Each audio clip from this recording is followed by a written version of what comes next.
Okay. If you see the way I started dancing, I was just too excited. I just got up and started dancing and singing praises to God. I was like, nah. This is 2 years in Canada. Hello guys, and welcome to my YouTube channel. My name is Sonia and I'm a Nigerian YouTuber based in Canada, currently in Toronto.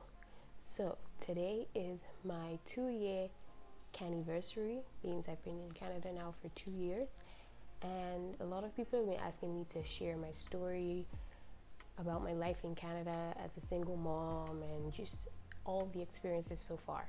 So today I'm going to start that, and today I'm going to start with why I decided to move to Canada and how.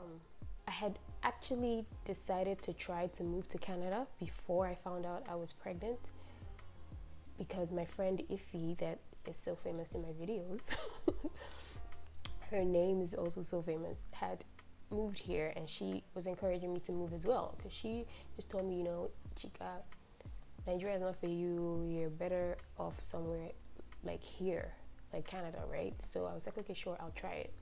So she told me like the basic things I need to do the IELTS, get my education degree evaluated or certified or whatever. Yeah, so I decided to go ahead and start the process, right? So I started with doing IELTS. So I did the IELTS. I did it twice, and that was a mistake, but I'll let you know why. So the first time I did it, when I booked for it, I had not found out I was pregnant, but by the time I was ready to do it, I had found out I was pregnant, right? So I went to do it, and I was like 3 months pregnant when I went to do it. I already had known in the writing that I was not going to do very well in the writing, because I wrote in pencil at first and then cleaned it off and wrote it in pen, and it was just so messy. Like, my paper was so messy, but the other parts were okay. The listening part is something you need to be very careful about, because the listening part is no respecter of person. The reading was also really good. The listening was okay. At the end, the last question, I drifted off. My mind drifted off, and so I didn't hear the question, so I just guessed the answer, right? The writing, it was like the worst for me, because I knew I had messed up the paper. But moving on, I got the speaking wasn't bad. I got the results for that, and my scores was 8.5 for listening, 8 for reading, 7.5 for speaking, and 7 for writing. Those scores were good, but I didn't know. What happened was, when I put them into my profile on CIC, on the immigration site, on my application, and when I put them in, I also went to change my work experience, right? So I changed from my administrative work experience to fashion design, because I thought that whatever you put in there is what you have to come and work as when you move to Canada. And I was trying to see if maybe I can work as a fashion designer, or like in clothing or whatever, right? So I put it in there, I changed that, and I did it at the same time I put my IELTS scores. So when I changed that, it told me my profile was not eligible, or ineligible. I don't even know that word, but it was I could no longer use that profile. So I thought it was because of my IELTS, not knowing it was actually because I changed my NOC, I don't know what that, can't remember what that stands for, but like my job code, because I changed it, right? My experience. So I could not use that profile anymore. And at that point, I just gave up. You know, I just like, whatever, I can't go pay this money to do IELTS again, because I just thought it was my IELTS scores that were bad, not knowing that my IELTS scores were actually good. So I was like, I gave up. And so going through the pregnancy, finding out that I was very alone, because I pretty much was alone the whole time. I mean, my pregnancy was so easy. It was a breeze. I had no morning sickness. I had no spitting. I would feel weak and dizzy sometimes, you know, but that was pretty much it. I used to always feel like that even before I was pregnant, you know. The heat in Nigeria is not easy. So looking at my life, how much I was earning, where I was living, I was like, you know, living in Nigeria as a single parent who doesn't have so much help, financial help from my son's dad. is gonna work for me, right? So I was like, my friend Ify decided to ask me again. It was like, what's happening? What's happening with your application? And I was like, yeah, sure, I'll do something about it. So I just waited out my pregnancy. And when I gave birth in January. And in February, I went to do my IELTS again, which I really shouldn't have wasted that money doing, but I did it again. I think the first time I did it was 52,000 naira. The second time I did it was 60 something, maybe 65,000 naira. I hear it's 70 something now. I don't know how much. But yeah, so when I did it the month after I'd given birth, I got even better scores. So I got a 9 in listening and 9 in reading, 7.5 in speaking, and 7 in writing again. But my listening and reading increased, right? So I did my profile, like a new profile, and it was fine. And I got like my overall score was 467. So once I told my friend that that's what I got, she was like, yeah, you're definitely getting an invitation to apply. So I did get an invitation to apply, and then the next thing was to start gathering all my documents. Because I had lived in Ghana and Serbia, I had to get a police report from those places as well as Nigeria. The Ghana one, they were asking me to pay 150,000 naira to get a police report, which was ridiculous, but I had to do it. I had a friend in Ghana that helped me do all of that. I sent him all the documents he needed, and I applied online for the police report in Ghana, and he was able to collect it for me. My son is making so much noise this morning and so annoying, but yeah, just enjoy that background noise. It was cash intensive doing this application, right? And I didn't have so much money because I was alone trying to raise a kid. I had brought my mom to come live with me in Abuja. My aunt was also living with me at the point, so I was responsible for all these people: myself, my son, my mom, my aunt. To an extent, like, I would pretty much be the one buying all the food for us to eat in the house, and so making sure we're okay, right? It was really stressful. I was also still sewing, and I was just like, if I stay in this country, I'm going to suffer. And I was now really even more hopeful for this Canadian thing to come out. So and I just didn't want too much people in my business, because my aunt was with me and she was just in my business, and I was just like, yo, I'm a single mom trying to stabilize her life, and you're coming here, you're not really helping me as much as I would need, but instead putting much more of a burden on me. My mom is here. I know I have to look after her as well, but she's very helpful to me with my baby, right? That was when I was still in Abuja. She's very helpful to me. And so I told my son's dad and his mom that I'm planning to move to Canada, and they're like, oh, that's good. If it works out, it will be really good for you and my son, right? So it was the waiting game, right? After getting all the documents, having to do the medicals, so much money was being spent, and I was just like getting broke and annoyed. Last minute, even to pay the application fee was a struggle for me, right? Because it was like, for both me and my son, it was like $950 or something. You have the choice to pay the fee for applying for PR later when they say yes, they want to give you the PR, right? But I decided to pay everything up front, so I'm not thinking of paying any money later. So I had at first, I think, $350. So I got my friend in America to help me foot another $350, and then another friend that was working in my company as a pilot at some point. His name is Brandon. He's Caucasian. You'll hear about Brandon later in my channel. But yeah, so he helped me with the other 100 or 150, I don't know, but I had 2 people help pitch in to help me complete the money and pay for my application fee. I had asked some family members, but they were not ready to help me. I guess they didn't believe in the cause, I don't know, but nobody was ready to help me. These people were the ones who helped me to pay this application fee. So I paid it, and as I got more money, I paid back my friend.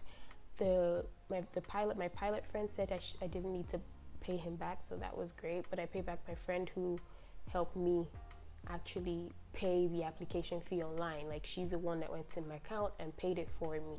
And they give you 3 months after you get the ITA to get all your documents and submit your application. If I had submitted my documents earlier on in my application, in my 3-month window, I feel like I wouldn't have entered the backlog, but because I submitted it really late, it was like a week before the deadline that I submitted all my application, right?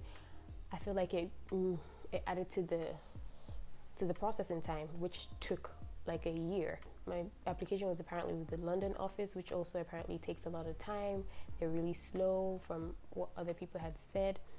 So some people I knew that maybe applied around the same time I had already gotten theirs, or I'm getting ready to move, and I was just like stuck in limbo because I didn't know whether I needed to pay for another 1 year rent, or I was just stuck in limbo. It was very stressful.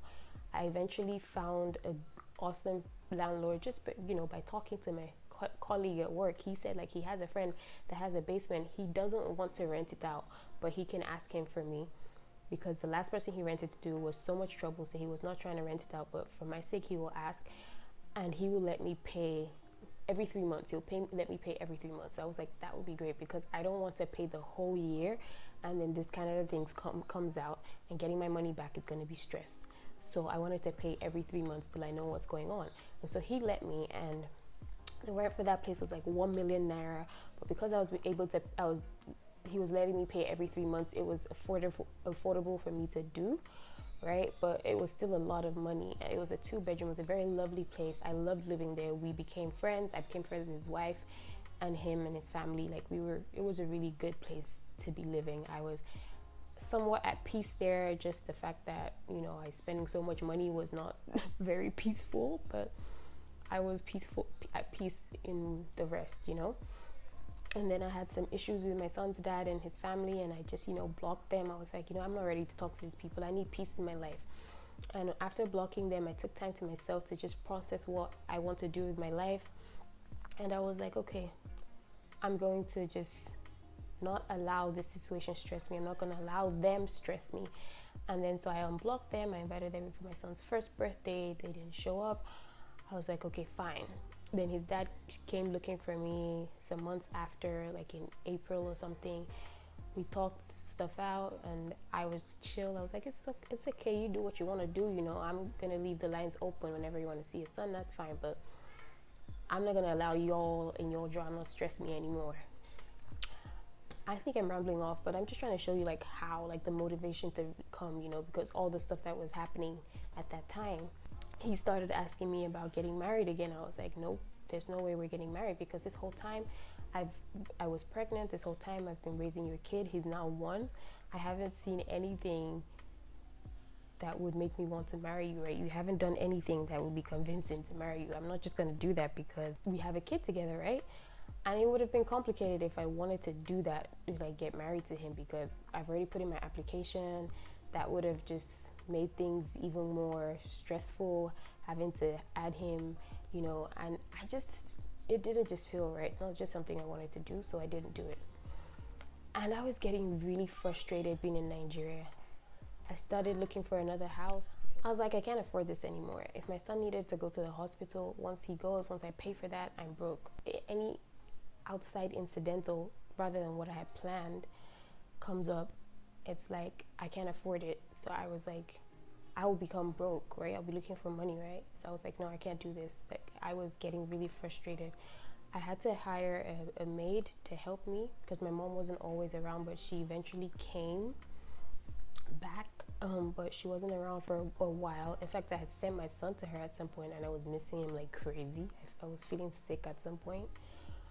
But yeah, with the help with the nanny, I sent my son and the nanny to go see my mom in Enugu, just for me to have some space. I in fact started seeing some guy, started dating some guy, which was interesting, but started looking for decided to start looking for a cheaper place for a year, that would cost much less than what I'm paying.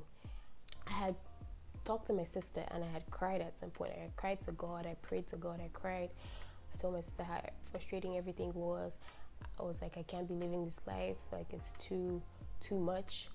I cried so much. I took the Friday off. After I had gave birth to my child, my job was very really cool with my work hours. Like I was supposed to only not to close from work early 3 months after I gave birth, but I ended up doing that for the rest of like the whole time I was there till I left. I would close early, and sometimes I wouldn't just show up, and you know they were but I would tell someone obviously, but they were very chill about it. Like they weren't stressing me at all. So that Friday I was like, I can never forget it. I was like, this Friday I'm not going to work. I'm gonna go look at some houses. You know, I have to do something about this. I can't be living like this anymore. So just when I had lined up some meetings with some agents, estate agents, to look at like places, and I got up to get ready to go and look at these places, and I opened my laptop and I saw an email from CIC, and I checked it, and they were asking me, they were like, you know, when you open your profile first, you just see message, and you see the title of the messages like requests.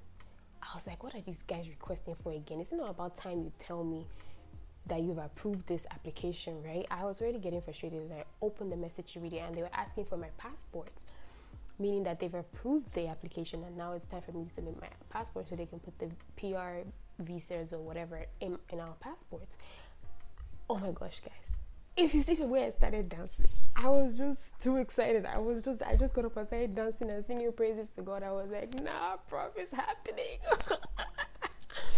I couldn't help it. I was so happy. Oh my gosh. I'm feeling the feeling right now as I'm telling you guys the story. I was so happy. I was like, oh my gosh, God, you're an on-time God. I was just praising God. I was like, I can't believe it. It's finally happened. I called my family. I told everyone that I needed to tell, which I think was mostly my family members, immediately, because, you know, everybody would keep asking me every time. This went on for a year, right? So everyone kept asking me how far my application. I was like, yo, if I've heard anything, I'm going to tell y'all, right? You don't need to always ask me, you know. Them asking me all the time was getting me pissed off. And so they asked me to do medicals again before this time, around April. So I had to do medicals again. That was extra money I had to spend. So I think after I did the medicals and submitted it to them and they got it, that is when they sent me this email to tell me to submit my passports. But I think there was a public holiday on the Monday after, so I couldn't go on Monday. So I went on Tuesday to submit, and that was in like May, sometime in May. So everything was like rush from then. I started trying to sell all my stuff. I had to get money for my ticket and whatever. I went to tell my boss, because my boss at this point knew that I was trying to move to Canada. He was the one who actually helped me with my application somewhat. I don't think it's something I should say. The only way, you know, I just told him this is what I needed from him.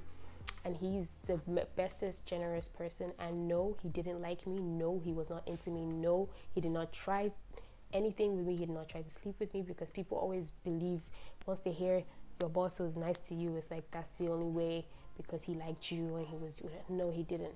In fact, I don't know what his vice was, but his vice wasn't women, because they tried, but my boss wasn't having it. He wasn't interested in all of that. And he wasn't just generous to me and women, he was like that with everyone.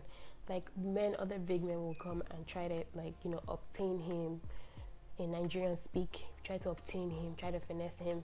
You know, I was like his PA at some point, so I knew all the people coming just to get money from him, and he was so generous. So it wasn't just about me, but also I was not the kind of person that would always ask him for stuff.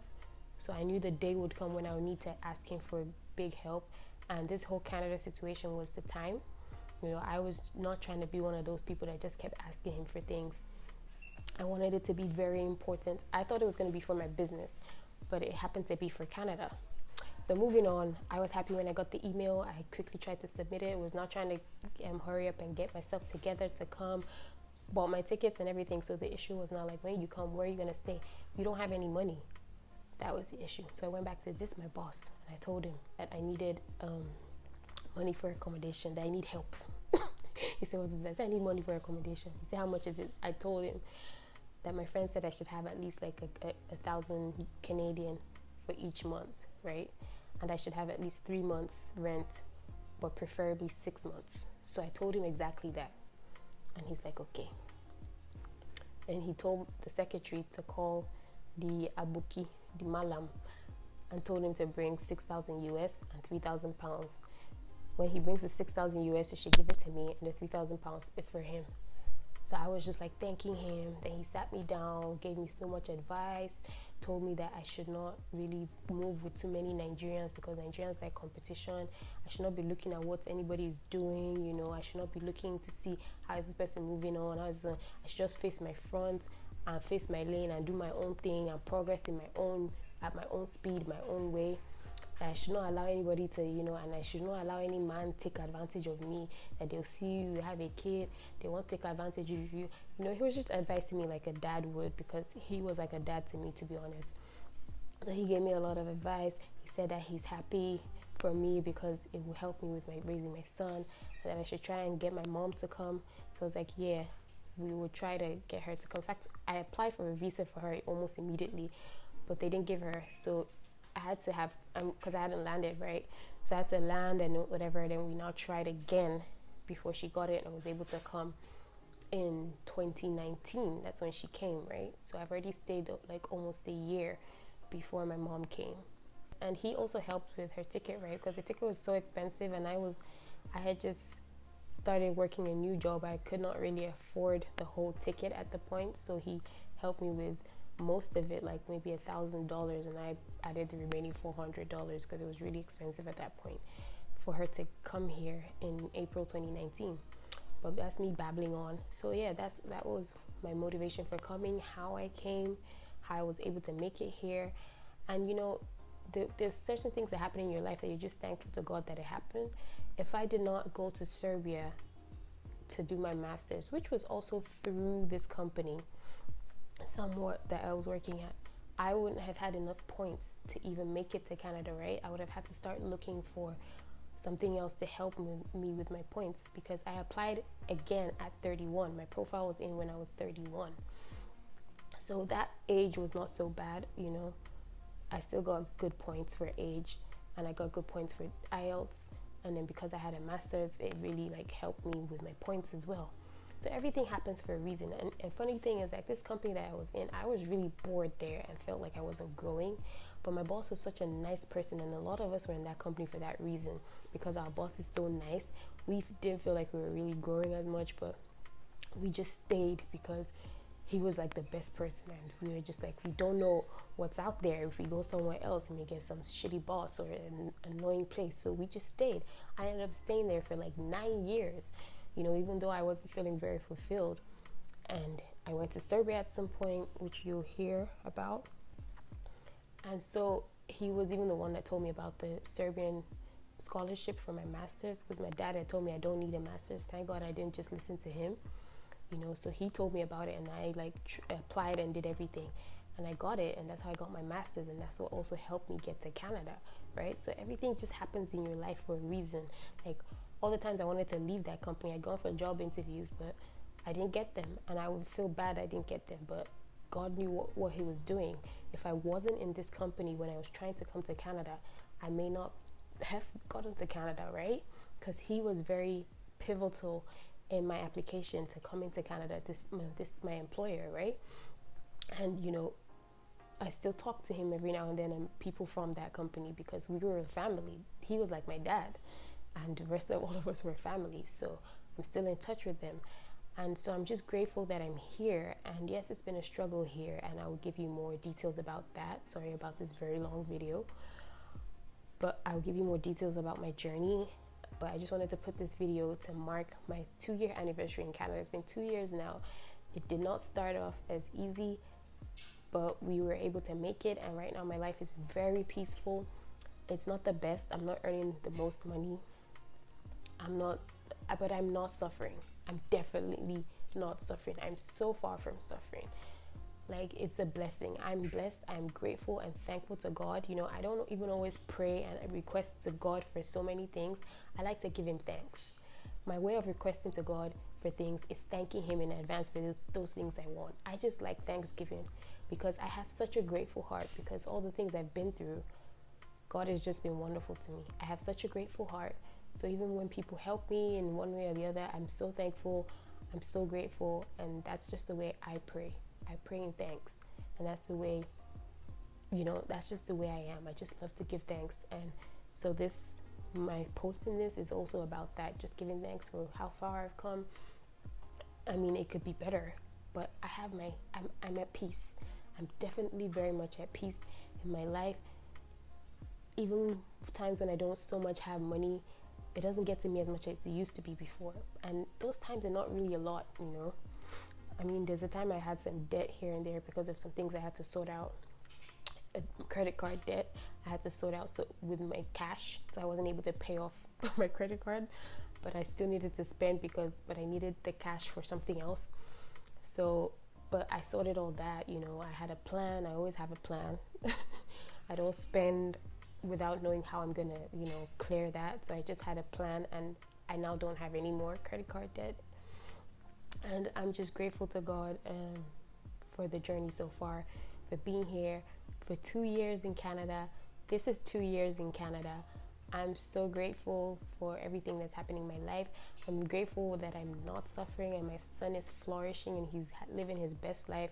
I'm grateful that I was able to bring my mom here and look after the three of us by myself, and she's also living her best life, apart from the fact that my son gives her the most trouble in the world. Like he loves so much attention, so he's always on her case, and it frustrates her, but he's also such a sweetheart. He's so sweet, as much as, you know, tantrums and just the attention he requires sometimes can be a bit overwhelming. But, you know, life in the past couple of months with this COVID thing has been a bit overwhelming, but I'm getting into the groove now.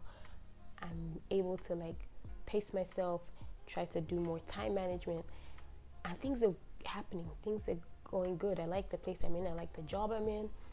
I'm just grateful, and I know I'm trying to do much better. I'm trying to move forward and do even greater things in my life. And yeah, I'm wearing one of Honeybee Fashion. I made this hair. I'm wearing one of Honeybee Fashion. It's a jumpsuit. I'm gonna show y'all. So it's a Honeybee Fashion jumpsuit. It is, I smoked the sleeve here. It's a boat neck, like a high neck. And then the ankle is also smoked. So yes, guys, thank you so much for watching this video. Please don't forget to like and subscribe if you made it to the end of this video. Thank you for watching. I hope you enjoyed my story, and look forward to more stories about my experience and life in Canada. Happy Canniversary to me. Have an awesome day, guys. Bye.